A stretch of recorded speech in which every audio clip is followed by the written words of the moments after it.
Usap-usapan ngayon sa social media ang pinakabagong Instagram post ng aktor na si Gerald Anderson, nakuha mula sa kanyang masayang bakasyon kasama ang kanyang pamilya. Bagamat tila simpleng update lamang ito para ibahagi ang kanyang oras na ginugol sa piling ng mga mahal sa buhay, agad itong umani ng samut-saring reaksyon mula sa mga netizen, lalo na dahil sa isang kapansin-pansing bagay, ang kawalan ng presensya ng kanyang kasintahan na si Julia Barreto sa mga larawan. Sa nasabing post, ibinahagi ni Gerald ang ilang kuha kung saan makikitang nag-e-enjoy siya sa bonding moments kasama ang kanyang pamilya. Nasa background ang malaparaisong tanawin at masayang mukha ng aktor na waring nagpapahinga mula sa kanyang abalang showbiz career. Maikli lamang ang caption niya na regroup na para bang nagpapahiwatig ng isang pagkakataong muling pagsasama-sama ng kanyang pamilya para mag-relax at mag-reconnect. Ngunit sa kabila ng positibong nilalaman ng post, naging mas malakas ang ingay sa comment section, hindi dahil sa tanawin o sa mga kuhang larawan, kundi dahil sa isang malaking katanungan na bumabagabag sa ilan sa mga followers ni Gerald, nasaan si Julia?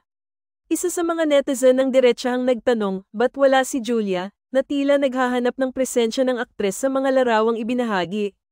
Ang tanong na ito ay sinundan ng iba pang komento mula sa mga taga-subaybay na kanya-kanyang hula kung bakit wala si Julia sa bakasyon. May ilan na nagtanong kung may pinagdaraanan ba ang magkasintahan, habang ang iba naman ay nagbigay ng mas positibong opinyon, baka raw hindi lang available si Julia sa mga araw ng biyahe o sadyang pribado lamang ang ibang bahagi ng kanilang relasyon.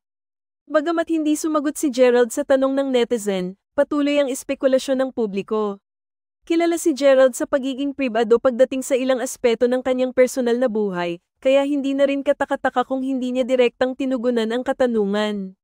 Samantala, hindi rin maikakailang maraming tagahanga ang patuloy na sumusubaybay sa tambalan nina Gerald at Julia, kaya't anumang kilos o post na tila may kulang ay agad nilang napapansin.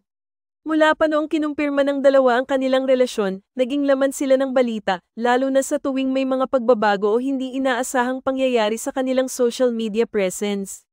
Ayon sa ilang obserbador ng showbiz, natural na sa mga sikat na personalidad ang malantad sa ganitong uri ng panghihimasok sa pribadong buhay. Lalo na ngayon sa panahon ng social media kung saan bawat galaw ay nakikita at nabibigyan ng interpretasyon ng publiko.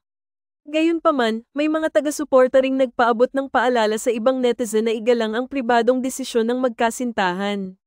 Wika nila, hindi obligasyon ng mga artista na laging isapubliko ang bawat detalye ng kanilang relasyon. Sa kabila ng lahat, nananatiling misteryo kung nasaan nga ba si Julia Barreto sa mga sandaling iyon. Ngunit kung pagbabatayan ng masayang aura ni Gerald sa kanyang post, tila nasa mabuting kalagayan pa rin ang kanyang personal na buhay.